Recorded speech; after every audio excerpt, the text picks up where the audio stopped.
अच्छा सर, इसके अंदर एक और मेरा एडिशनल क्वेश्चन है, वो ये है कि क्या डायरेक्ट टेक इंटरनेशनल स्टैंडर्ड्स को पूरा कर रहे हैं या नहीं? फुज़ैमा, इंटरनेशनल स्टैंडर्ड्स की बात की जाए ना, तो इसमें ये बात ज़रूरी है जानना कि टेक्नोलॉजी के फ्रेमवर्क दुनिया में मौजूद है। मिसाल के तौर पे ISTE, ठीक है, international society for technology and education, तो उन्होंने पूरे स्टैंडर्ड्स हमें फ़राहम करे। यूनेस्को का एक टेक्नोलॉजी फ्रेमवर्क मौजूद है। और AI की बात की जाए तो आर्टिफिशियल इंटेलिजेंस पे दुनिया भर में ऑर्गेनाइजेशंस हैं, यानी अमेरिका के अंदर ऑर्गेनाइजेशंस काम करी, MIT का पूरा इसके ऊपर काम है, उनके प्रोजेक्ट्स हैं। तो ग्लोबल स्टैंडर्ड्स मौजूद हैं आर्टिफिशियल इंटेलिजेंस के हवाले से और टेक्नोलॉजी एजुकेशन के हवाले से। अच्छा, हमारा जो डायरेक्ट टेक प्रोग्राम है ना, इसकी ख़ास बात यह है कि ये ग्लोबल कम्पिटेंसीज़ को पूरा कर रहा है और ग्लोबल जो इंटरनेशनल स्टैंडर्ड्स हैं टेक्नोलॉजी के, उनसे अलाइंड है। यानी आप यूँ कह लीजिए कि यूनेस्को का टेक्नोलॉजी फ्रेमवर्क हो,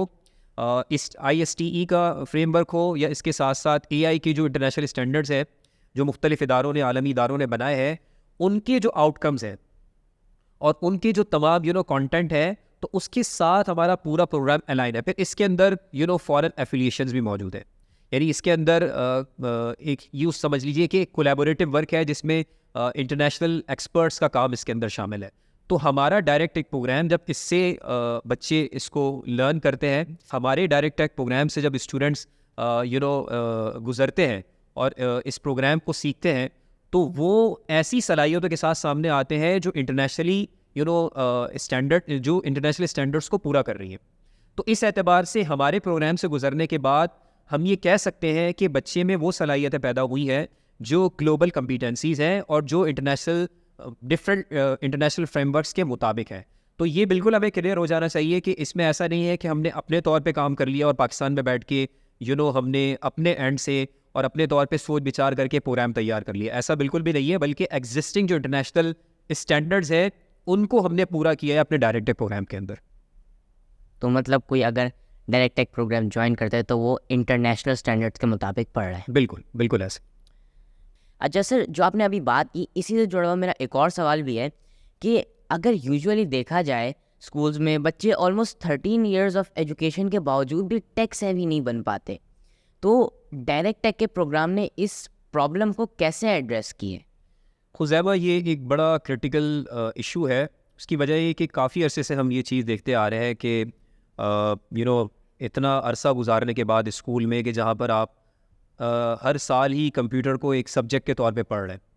लेकिन जब आप पास आउट हो रहे हैं, ठीक है, तो उसके बाद फिर आप MS ऑफिस के लिए कोर्स करने जा रहे हैं, किसी और टेक्नोलॉजी प्रोग्राम के लिए कोर्स करने जा रहे हैं। तो अब ये एक सवाल यहाँ पर खड़ा होता है ना कि 13 साल में जब बार बार आपने एक सब्जेक्ट पढ़ा है और सब्जेक्ट का काम भी आपको टेक सेवी बनाना है, तो ठीक उसने है, क्या किया? तो उसमें आपका कुछ काम नज़र क्यों नहीं आ रहा, वो सलाहियत नज़र क्यों नहीं आ रही? यानी हम ये कह सकते हैं कि यहाँ पर एक फेलियर नज़र आ रहा है हमें स्कूल्स का, कि इतना पढ़ाने के बावजूद भी कंप्यूटर की बात कर ली जाए, टेक्नोलॉजी स्किल्स की बात कर ली जाए, तो ऐसा आउटकम हमें सामने नज़र नहीं आ रहा। तो एक बड़ा प्रॉब्लम है और ये अरसे से हम देखते आ रहे हैं और अभी तक हमारे सामने ये प्रॉब्लम एग्जिस्ट करती है।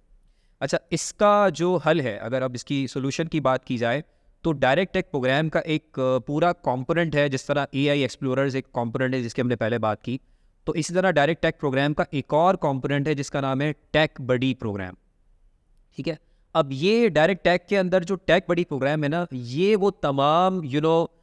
इश्यूज़ को एड्रेस करता है और ये उन तमाम ज़रूरियात को पूरा करता है जो आपको आजकल नज़र आता है। अच्छा, अभी जो टेक बडी प्रोग्राम है,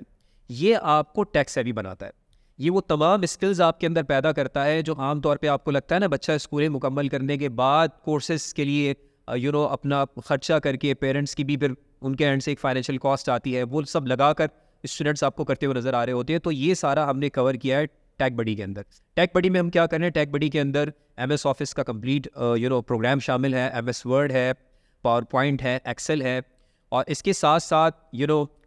डिज़ाइनिंग की बात की जाए तो ग्राफिक डिज़ाइनिंग के अंदर जो ड्रैग एंड ड्रॉप प्लेटफॉर्म्स है like Canva and other platforms, तो वो हमारे इस प्रोग्राम के अंदर शामिल हैं। इसी के साथ इंटरनेट एंड सेफ ब्राउजिंग की बात की जाए तो वो टेक बड़ी प्रोग्राम में शामिल है, और इसके साथ एथिकल यूज़ ऑफ टेक्नोलॉजी, ये भी हमारे प्रोग्राम में शामिल है, और ईमेल की कम्युनिकेशन है, जर्नल कम्युनिकेशन है,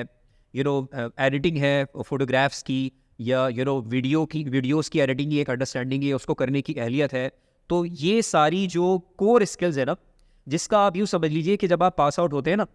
किसी भी आप मतलब सब्जेक्ट को लेके आप पास आउट हो रहे हैं, तो आप पे ये तमाम स्किल्स वैसे भी बाय डिफ़ॉल्ट होनी चाहिए। फ़र्ज़ करें कि अगर मैं आगे जाके कॉमर्स लेता हूँ इंटरमीडिएट में, या आगे if I go on and I choose any specific field, तो अगर वहाँ पर हम वेरी भी कर रहे हैं, यानी हम 3 स्टूडेंट थे, एक ने मेडिकल इंतखाब किया मेडिकल का, एक ने कॉमर्स का लिया, एक ने ह्यूमैनिटीज़ का ले लिया, हम तीनों में ये स्किल्स आनी चाहिए।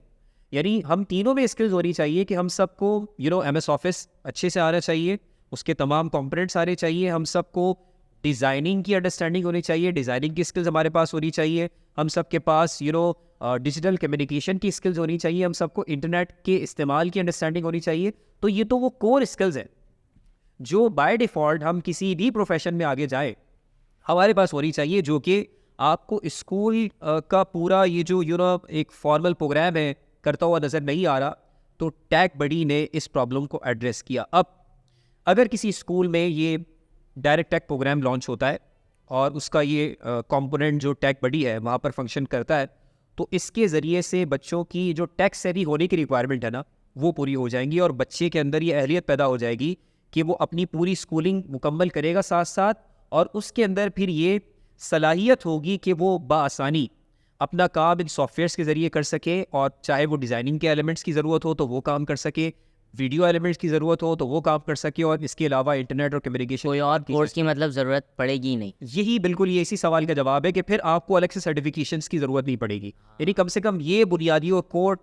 डिजिटल स्किल्स के लिए, इसलिए हम इसको डिजिटल लिटरेसी प्रोग्राम भी इसको हम कहते हैं। जो टेक बडी हमारा कंपोनेंट है, इसको हम डिजिटल लिटरेसी प्रोग्राम भी कहते हैं, कि आपकी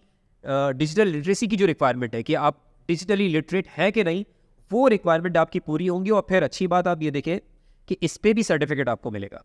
क्योंकि जितने हमारे कंपोनेंट हैं ना, सर्टिफिकेशन बेस्ड प्रोग्राम है, और एग्ज़ाम स्ट्रेस फ्री है एग्ज़ाम के हवाले से, और ये स्किल पे फोकस करते हुए डिजिटली आपका सारा जो लर्निंग आउटकम है उसको पूरा करवाते हैं।